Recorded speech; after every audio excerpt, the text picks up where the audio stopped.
To know the linear parent function, all you need to know is that it goes through 0, 0, and goes right up the middle. Brief sketch. Quadratic, know that it goes through 0, 0, makes a U shape.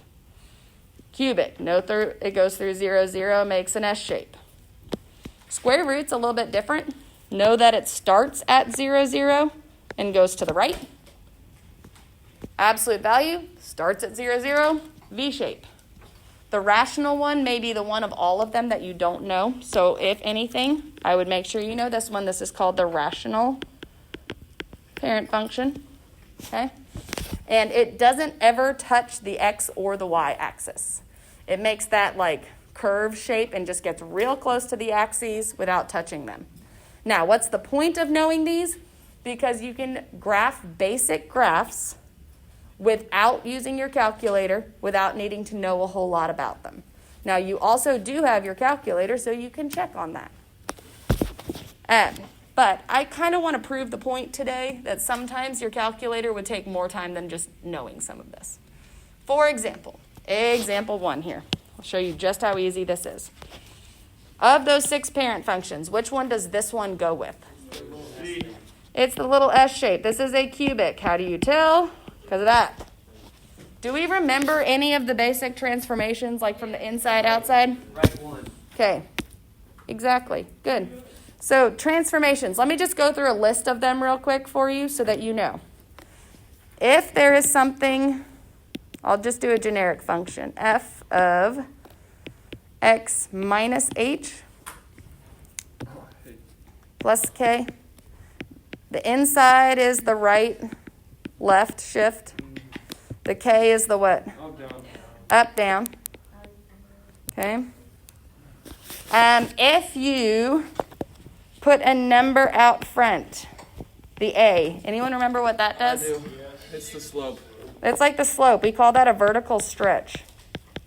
Oh, and vertical shrinks. Okay, if it's a number larger than 1, it stretches. If it's a number less than 1, like a fraction, it shrinks. And then one additional thing. Oh, you can't forget about the sign in front of that. Exactly. If there is a negative out front, what kind of reflection is that? It's going to be across Or the x-axis. Reflection over the x-axis. I know, look at this, I'll guys. give you it. I'll give you it. If there's a negative on the inside, it's a reflection over the Why? y-axis. Look at this. You guys know these so well. Yep. Well, I'm still proud of you because you paid attention in some class before this. I've been just in your class, that's why. Well, there you go. So just like David was saying, it's a cubic, and we see the -1 in the parentheses, which means it moves at right 1. So if I think about that parent function, my brief sketch of this is just going to look like this. Instead of my S shape going through 0, 0, it's going to go through 0, 1. How are those lines so perfect? Because I have a line tool on my iPad. I know, so fancy. So in that particular case, if you know transformation rules and you know the parent function, it takes you literally a quarter of the time to graph that rather than go to your calculator, type it in, and see what it looks like. But you also have that to check, so it's not a bad idea either. The F, that's just saying what type of function it is. So the F doesn't do anything. What you're going to see, like compare that to what we just did. If it's a cubic, it would look like this. The f of x in that whole thing just says any function. Rather than using a particular one like a cubic or an absolute value, it just says there is going to be a function on the outside of this information. It's going to change which one it is, but there will be a function. There won't be like 2 No. I'm not going to, well, I'll show you one where they're, AF, I think that's why I use yeah, that is just a number out front of the function. Yeah, That's all. yeah. I'll show you an example of one like that so that you're not like nervous about the f of x ones. Those are used to tell like generic transformation stuff. Those are not difficult questions. You just have to know what it's looking like. Okay? But Let's flip to the back real quick. I told you this was going to be pretty quick. All right, so question number 2. First off, what's the parent function? Parabola. It's a parabola, a quadratic. What transformations do I see here? Three, and you got a Okay. vertical shrink, and we got a reflection over the x-axis too. Okay, so this is up 3. It's crazy. Bro. The negative is a reflection over which axis? The x-axis. And then the 1/2 by itself, not the negative, is a vertical what? Shrink. So all that means for me is, when I graph this, rather than my quadratic starting at 0, 0 and going up, it's going to start up 3. So I'm going to start up 3. The reflection over the x-axis means that it's going to face down instead and have a slope of negative 1/2. So down 1/2 over 1, down 1/2 over 1. Basic sketch. Wait, you could also do that at your calculator. You could also use your calculator to Just help make with sure that. you're right. What I am going to be also testing in some of that is that you can list those transformations in words. So yes, you can use your calculator to help with the graph, but being able to state those things will be important. Oh, that's the 2 points thing. That's what makes it, instead of going down 1, it only goes down 1/2. So I'm going to care a little bit less that I see that in the graph, because it'll be hard with like just drawing a basic sketch. I will test that more in that you can list it. Okay? All right, so last one like this, and then I'm going to just show you one generic one because they're in your homework, but they're not on the notes here. So, all right, first off, parent function in 3. The v. Oh wait, that's absolute value. This is your square root one, right? Because it has the square root in it. Okay? This one is an interesting transformation one because of that negative inside. But first, let's just list what we see here. What's the 2 out front? Vertical stretch. What's the negative inside do? Reflection over the y. And what's the plus 2 inside do? Left 2. Okay. So you be able to do that. I'd love if you could draw a basic sketch of that without a calculator. I do, however, recognize with that negative inside and like order of operations, it gets a little bit interesting. So let me just show you in steps what I would do if I did not have a calculator, but also recognizing that you would have one to start with. Order of operations, what kind of stuff order of operations would we do first? Multiplying and dividing or adding and subtracting? Jim Doss. You'd always do the multiplying and dividing first. What that means is, if I am thinking about the square root function, which looks like this to begin with, there are 2 things that I would do first and 1 thing that I would do second out of those 3. The first thing I would do is either do my vertical stretch. Okay, now we're doing a basic sketch, so a vertical stretch is just going to make it twice as tall, right? Does that look taller? That's good enough. What does the negative do inside? Flips it over the y. So I did my vertical stretch, and now I'm going to keep that vertical stretch and flip it over the y. Then I move it left 2. All right? So I showed you that like in 3 parts. You don't actually have to graph it 3 times. But like that's how my mind does it, if that helps you as you're doing that. But you can also check in your calculator.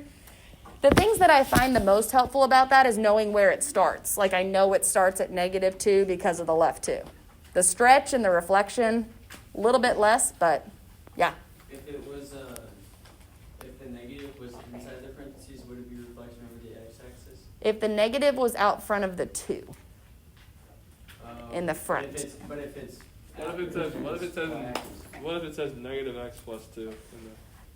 then it's distributed in and you'd have to factor it back out to say properly the left or a right. So I'm not going to be setting them up that way because that just gets too confusing. All right? Like, I get that as a teacher, but it's a little too much. Okay? We're not there. That's all right. Any questions about transformations? I do want to quickly show you one of those like f of x ones because you were asking about what I meant with that with the form.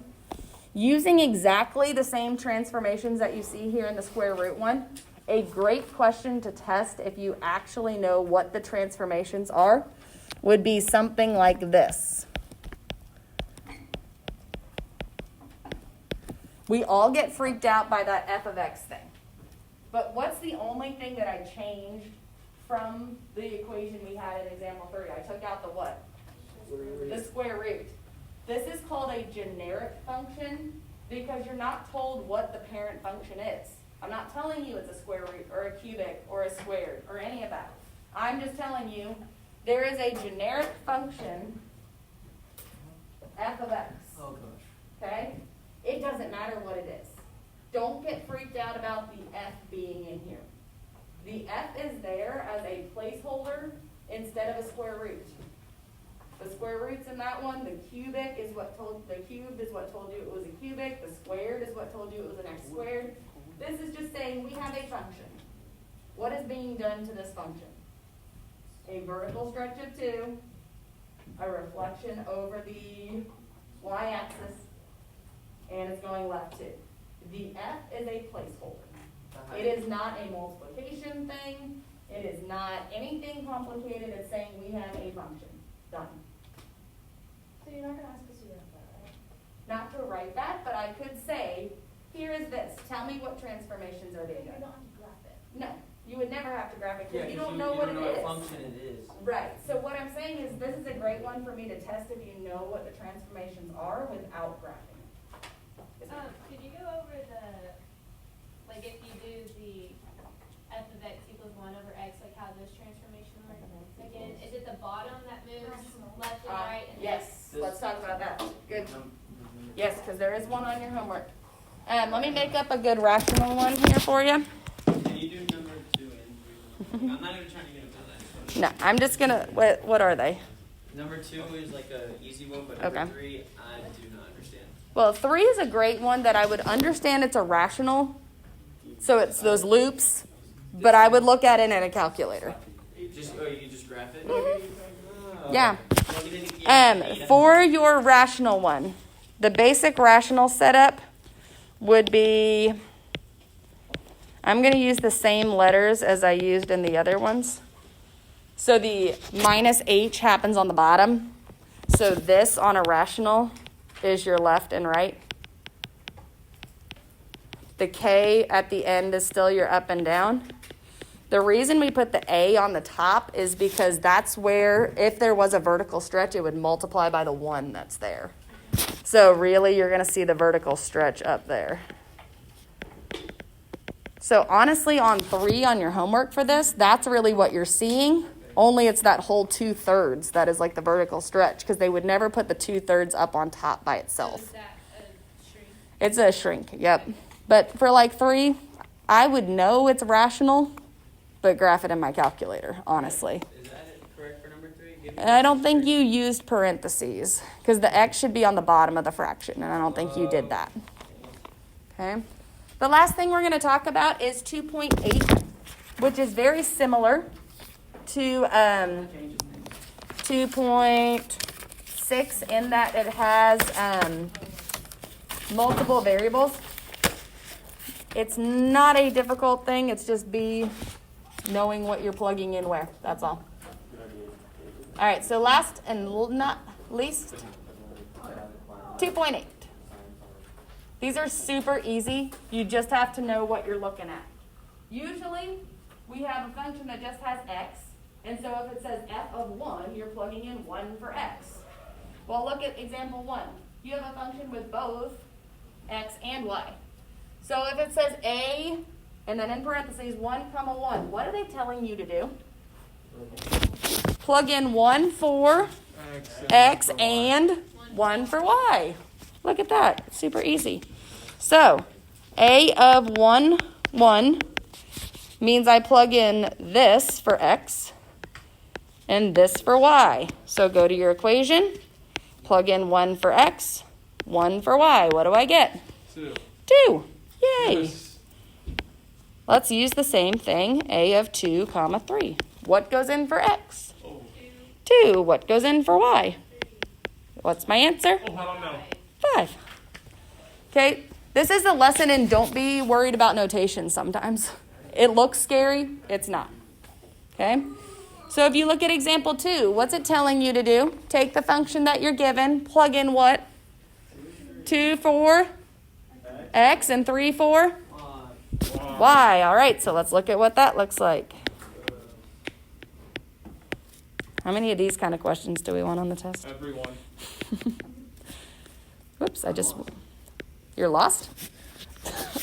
Come on, David. All right. So all I would have to do on that is say 2 squared is 4, 3 squared is 9, so I get 13 on the bottom. Easy enough? And you do decimal. No, just leave it. Okay. Okay. Go ahead and try example 3 on your own. First person. It's always a race, Jackson. Always. There's 2 different ones in example 3, so just keep that in mind. Done. With both? You have 3 negatives. Jackson, you are the champion. Can I get bonus points? Please. I'm not gonna die. I'm dumb doing